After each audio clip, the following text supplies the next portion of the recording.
1h52, estamos de volta com o Gazeta Entrevista. Eu vou abrir o segundo bloco. Você que ligou a televisão agora, nós estamos conversando sobre saúde com o cardiologista Wilson. É ele que vai conversar conosco, está conversando aqui conosco sobre os problemas da obesidade, né? As consequências da obesidade, sobretudo para a saúde do nosso coração, porque é a especialidade dele, mas ele está fazendo aqui, diante das várias dúvidas, está dando aqui um passeio em todas as áreas.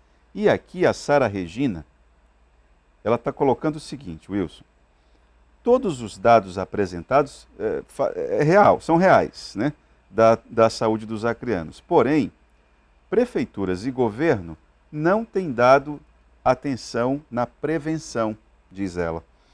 Estão investindo somente na compra de medicamentos para os hipertensos. Todos os meses são os mesmos gastos? Ela está perguntando.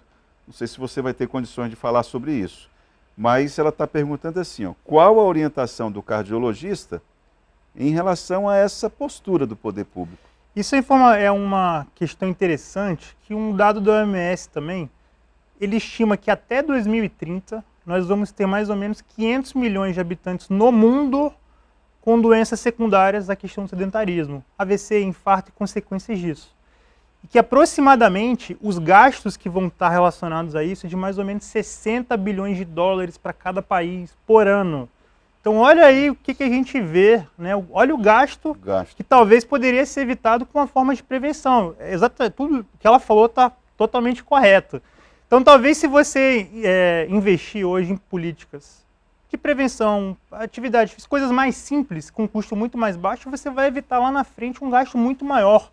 Então também teve um estudo recente aí, que eu vi de São Paulo, um paciente com AVC ambulatorial, né? Ambulatório é o cara que vai ali no consultório, vai uma consulta, duas e tal, tem que pegar as medicações. O custo anual de um paciente pós-AVC, em média, 3.500 dólares por ano.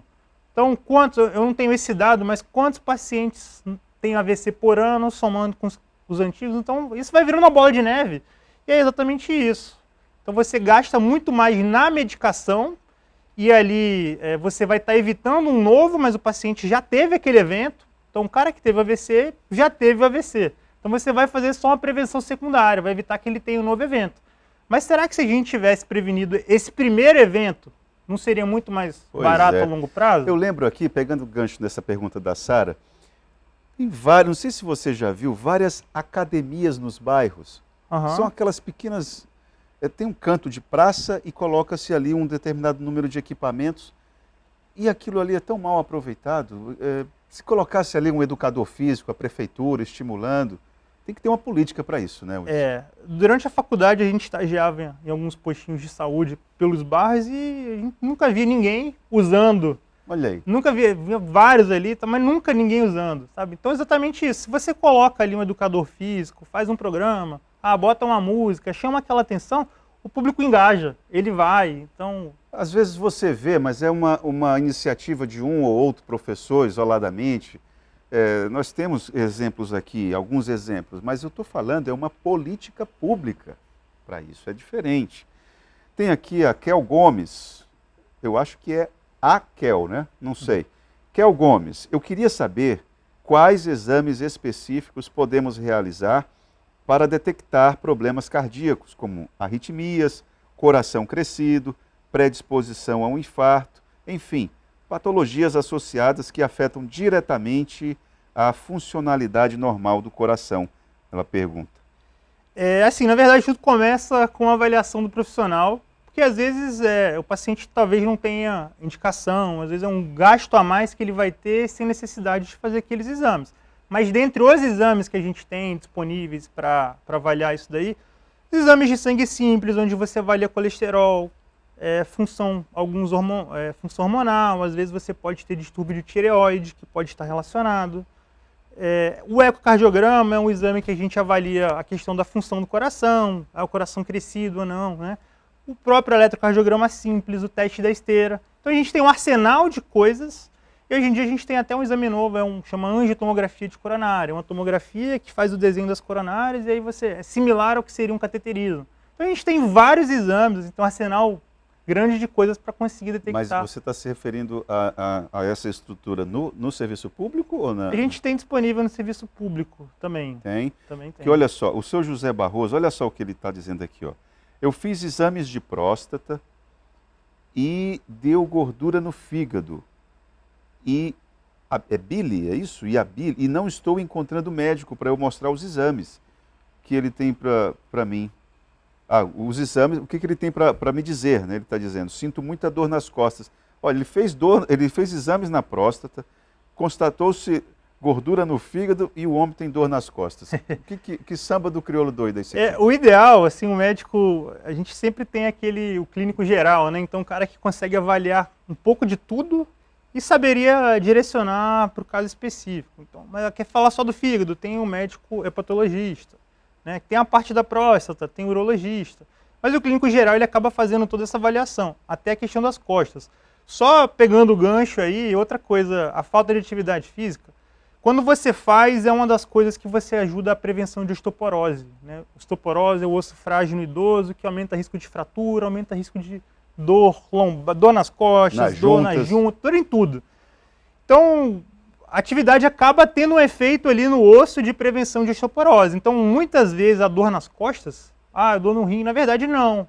Quase sempre é dor na coluna. A grande maioria das vezes é uma dor, o cara vai pegar peso, levanta, sente aquela dor aqui atrás, ou às vezes a dor irradia aqui para baixo, para a perna.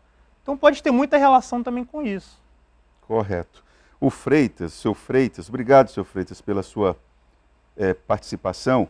Ele me parece uma pessoa que tem condições de ter, enfim, de ter uma orientação relacionada a uma boa alimentação. Diz ele aqui, ó, sou Freitas, gostaria de saber se uma caminhada de 1 hora e no dia seguinte uma volta de bicicleta com 9 quilômetros, se isso pode baixar o colesterol, gordura no fígado. Você acha que isso é suficiente? Uma caminhada de 1 hora por dia, 9 quilômetros de bicicleta, se isso é suficiente para baixar a gordura no fígado e pressão alta. Tenho gordura no fígado e pressão alta e colesterol um pouquinho alto.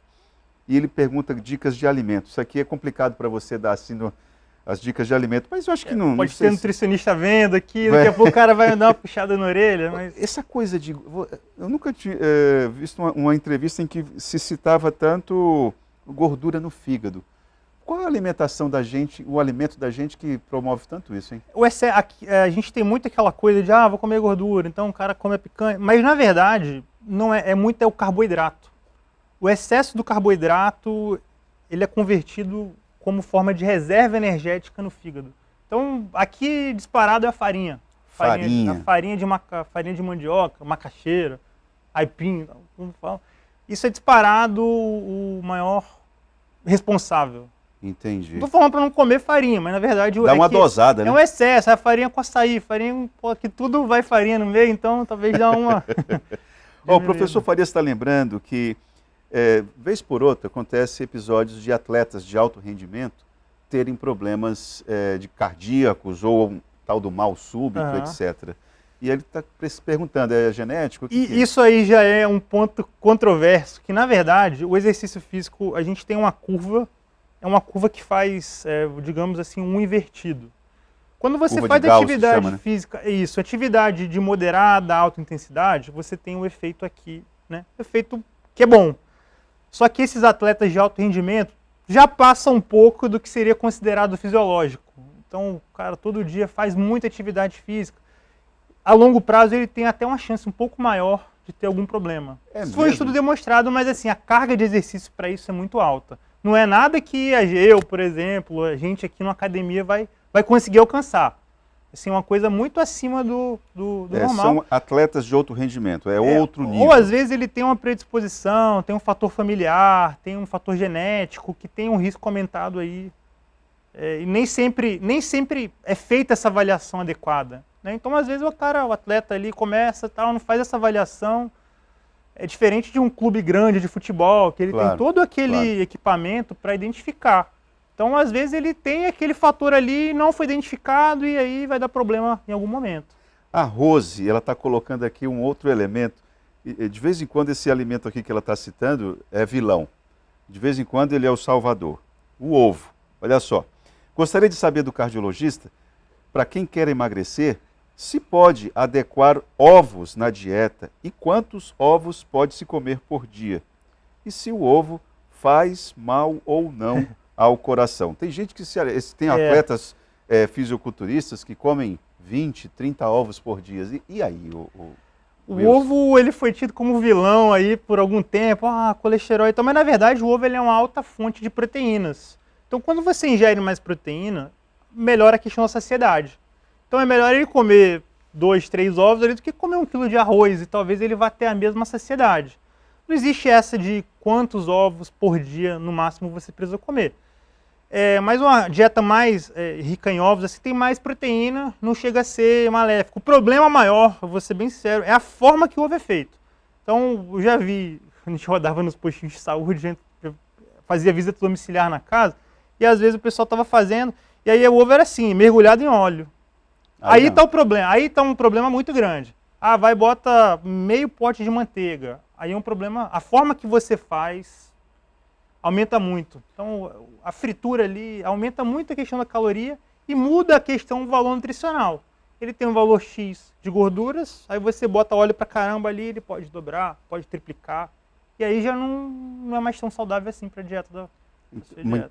O ideal, então, é ovo cozido, por exemplo? Não, assim, o ovo mexido, cozido, o próprio ovo frito, mas assim, bota um pouquinho só de manteiga ali, tu não precisa pegar assim uma colher cheia, não precisa mergulhar ele na manteiga. E a gordura presente na gema? Então, tem gordura, não tem? Tem gordura e ela aumenta um pouco a chance, ela tem colesterol ali também, então ela aumenta um pouco o colesterol. Então, dieta muito rica também em ovo, vou dar um exemplo, às vezes o cara come 12 ovos, uma cartela de ovo por dia. Aí também já não é mais tão recomendado. 2, 3, 4, sem problema nenhum. Tá, isso nós estamos conversando aqui numa situação normal, né? Assim, nós estamos falando aqui de atletas, nada disso. Profissionais normais, uma alimentação normal. Certamente, se você é um atleta, se você tem uma orientação, vá lá. Mas é sempre bom a gente ser razoável, né? Uma dieta com, sei lá, 30 ovos por dia. Tudo em excesso aí também já não... Já não é até bom. o exercício em excesso pode dar...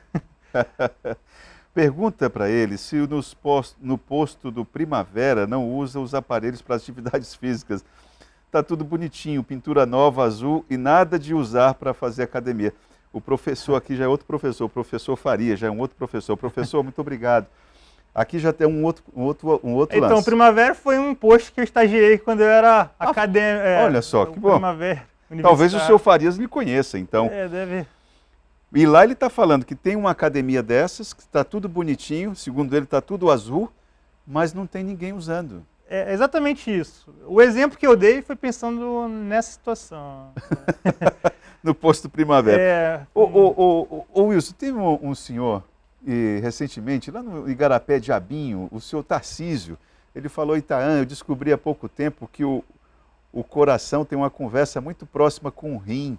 É verdade isso? É muito próxima mesmo. Então, quando você começa a desenvolver ali alguns problemas cardíacos, um dos órgãos que pode começar a sofrer é o rim. O paciente que é hipertenso, qual que é o problema da hipertensão? Problema 5, 10, 15, 20 anos dessa hipertensão que ele não é tratado, quem é o primeiro órgão que vai sofrer? É o rim. Então tem uma relação muito grande. Da mesma forma que quando você tem um problema renal, paciente renal crônico, dialítico, aqueles pacientes que dialisam, eles têm uma chance maior de ter infarto do que a população geral. Então eles são muito próximos, assim.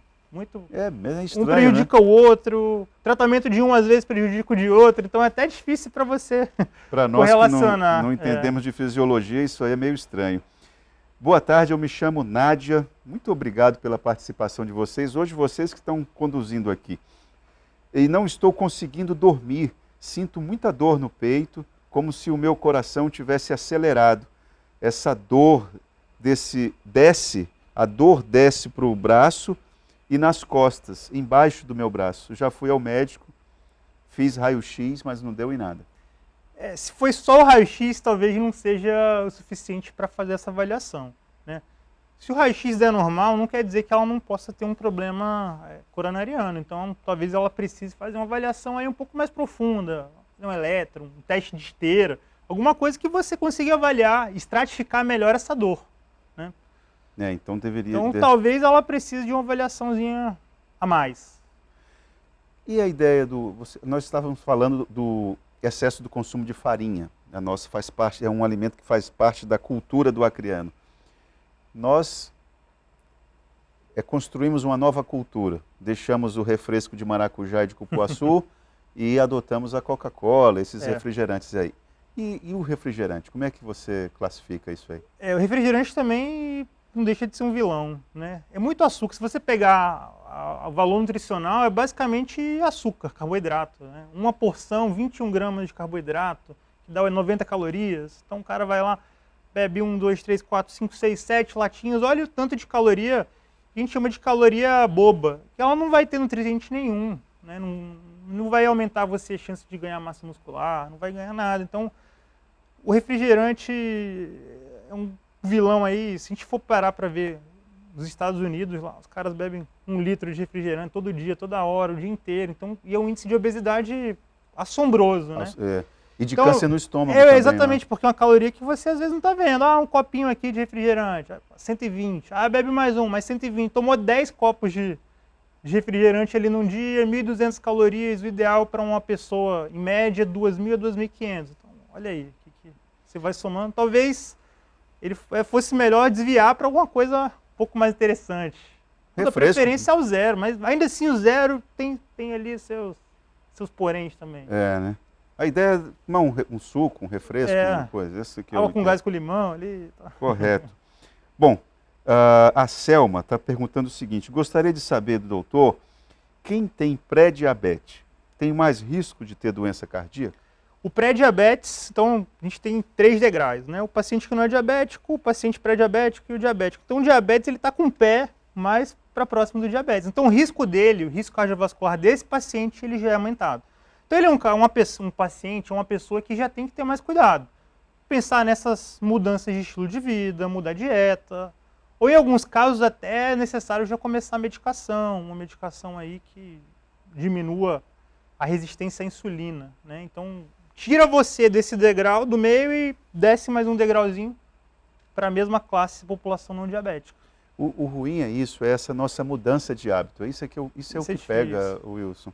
Tem aqui, ó, não sei como é o nome da pessoa, o Freitas, ele está dizendo o seguinte: é bom substituir banha de porco por óleo vegetal, tipo girassol, para fazer o preparo dos alimentos? Qual é o melhor para o coração? Isso daí também é um assunto que eu já vi muita coisa de um jeito para outro. Então, o excesso de óleo vegetal talvez faça mal. Aí daqui a pouco vem o pessoal e fala, não, é melhor você fazer com banha, que é uma gordura natural. Então, assim, na verdade, não existe uma conclusão exata. A questão é a quantidade de que você vai usar. Seu Freitas, pelo que eu estou vendo aqui, a questão é bom senso, né? É ver ali, avaliar, mesmo que seja banha de porco, o negócio é a quantidade. Parece que o azeite parece ter um efeito ali um pouco melhor, mas depois que o azeite é um tipo de gordura que a gente chama de poliinsaturada, que é uma gordura de melhor qualidade. Mas parece que depois que ele esquenta, essa gordura poliinsaturada ela vai perdendo essa característica. Então talvez já não seja assim, mas... Então, aí é conversa já é um assunto mais complexo. O Klebson, ele é garçom. Ele está perguntando, gordura abdominal é muito mais difícil perder depois dos 45 anos? A questão depois dos 30 anos, tudo fica mais difícil, né? Vai perder peso, fica mais difícil, dói joelho, já é mais difícil, o cara tem filho ali para sustentar. Então talvez o estilo de vida dele seja um pouco menos compatível com o que seria... Quer dizer, você tem que fazer atividade física todo dia, não sei o quê. Só que às vezes ele chega em casa, está cansado, tem filho. Então ele já não tem mais essa mesma comodidade de um rapaz de 20 anos que só faz faculdade em um período. Então tudo depois dos 30 fica mais difícil. E realmente o metabolismo fica mais devagar. Isso é comprovado. E a paciência fica menor também? Ou a paciência aumenta? Também diminui. Wilson, tem várias outras perguntas. Eu quero agradecer muito a sua participação. Todas as vezes que vem assunto de saúde aqui é sempre muito muito intensa a participação, ainda mais quando a pessoa se comunica bem. Muito obrigado, viu, pela tua vinda aqui. Espero contar com a tua presença aqui outras vezes. Obrigado, eu que agradeço o convite aí para todo mundo. Muito bom. Muito obrigado. Obrigado. Bom, vamos ver se agora nós mudamos, né? A questão é a mudança de hábito. Esse aí é que está o pulo do gato. Nós vamos para o intervalo, já voltamos com o Gazeta Entrevista.